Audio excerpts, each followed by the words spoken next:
राधे राधे मित्रों, आइए आज हम लोग कार्तिक मास महात्म्य की कथा में 5वें अध्याय की कथा श्रवण करेंगे।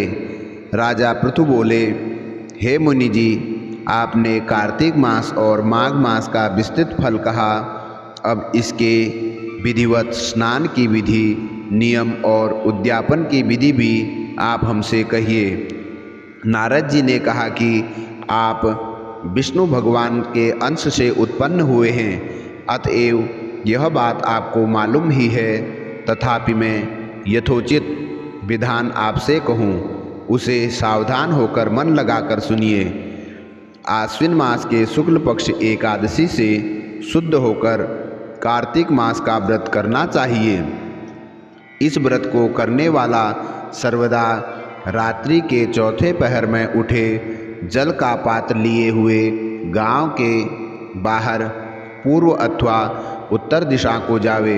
हमेशा दिन में अथवा सायंकाल को कान पर जनेऊ चढ़ाकर, पृथ्वी पर तृण को बिछाकर, सिर को कपड़े से ढककर, फिर मुंह को यत्नपूर्वक बंद कर, थूक तथा श्वास को रोककर मलमूत्र का त्याग करें। रात्रि के समय में दक्षिण मुँह बैठकर मलमूत्र का त्याग करें। अपने लिंग को पकड़कर उसके ऊपर मृतिका अथवा साबुन का लेप लगाकर सावधानी से धोकर दुर्गंध नष्ट करें।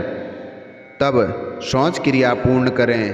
1 बार लिंग, 3 बार हाथ, फिर शिश्ना और हाथ 2-2 बार, 5 बार गुदा और 10 बार बाएं हाथ, दोनों हाथों को 7-7 बार मिट्टी लगाकर अच्छी तरीके से जल से धोएं। यह शौच क्रिया विधि गृहस्थियों के लिए कही गई है।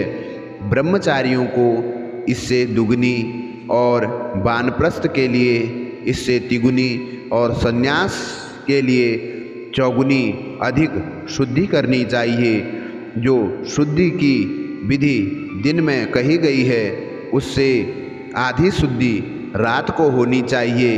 इससे आधी शुद्धि आतुर और इससे भी आधी शुद्धि यात्री के लिए बताई गई है। शौच कर्म से रहित मनुष्य की समस्त क्रिया निष्फल होती है। जो मनुष्य मुख शुद्धि अथवा दातून नहीं करता है, उसके सब मंत्र निष्फल हो जाते हैं। अतएव दांत और जीभ को बलपूर्वक स्वच्छ करना चाहिए।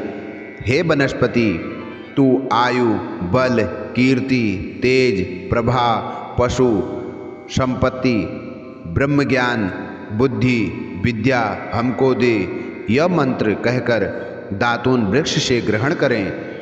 इस मंत्र को कहकर दूध वाले वृक्ष से 12 अंगुल दातून लेकर करें, अथवा श्राद्ध और व्रत के दिन न करें।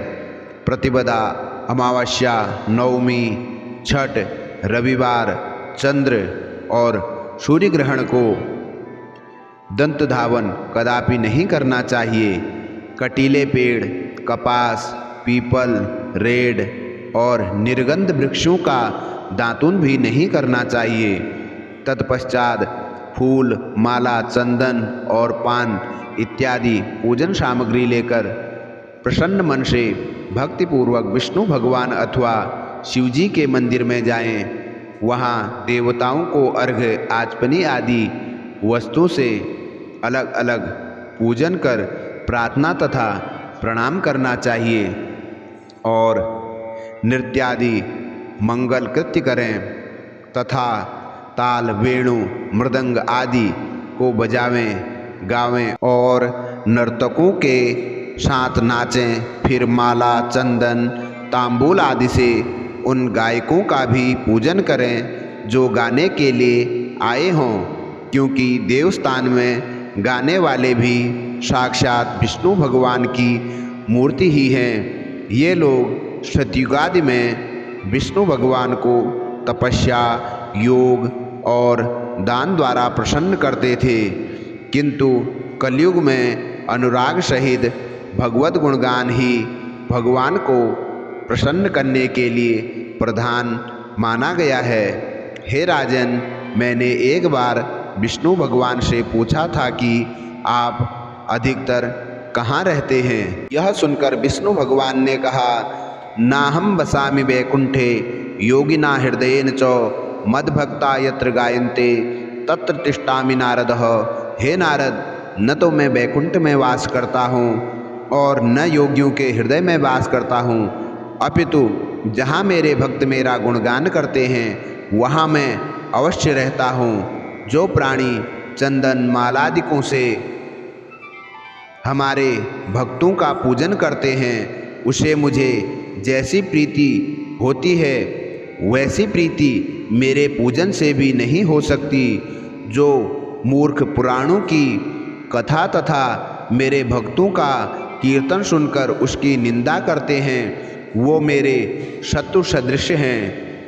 शिरीष, धतूरा, गिरजा, चमेली, केसर, कंदार, मदार और कनेर के पुष्प और अक्षत से विष्णु भगवान का पूजन नहीं करना चाहिए और अड़हल, कंद, शिरीष, जूही, मालती, केवड़ा के पुष्पों से शिवजी की पूजा नहीं करनी चाहिए। लक्ष्मी को अभिलाषा करने वाले पुरुष को चाहिए कि तुलसी से गणेश जी की, दुर्वा से दुर्गा जी की और अगस्त के पुष्प से सूर्य नारायण की पूजा न करें। जिन देवताओं के लिए जो पुष्प निर्देशित किया गया है उन्हीं से उनका पूजन करें। इस प्रकार पूजन समाप्ति के पश्चात इस प्रकार विष्णु भगवान से क्षमा याचना करनी चाहिए। मंत्रहीनम क्रियाहीनम भक्तिहीनम सुरेश्वरः यद पूजितम मया देव परिपूर्णम तदस्त में। हे सुरेश्वर, हे देवेश, मेरे पास न मंत्र है और न क्रिया है, भक्ति से भी मैं हीन हूँ।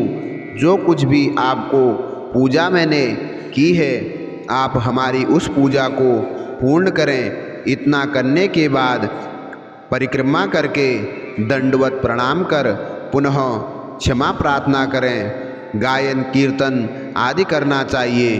जो मनुष्य शिव और विष्णु भगवान की विधि पूर्वक कार्तिक मास में रात्रि में पूजन करते हैं वे पवित्र आत्मा होकर अपने पूर्व पुरुषों के साथ विष्णु लोक को जाते हैं। तो अभी आपने श्रवण करी कार्तिक मास महात्म्य की 5वें अध्याय की कथा।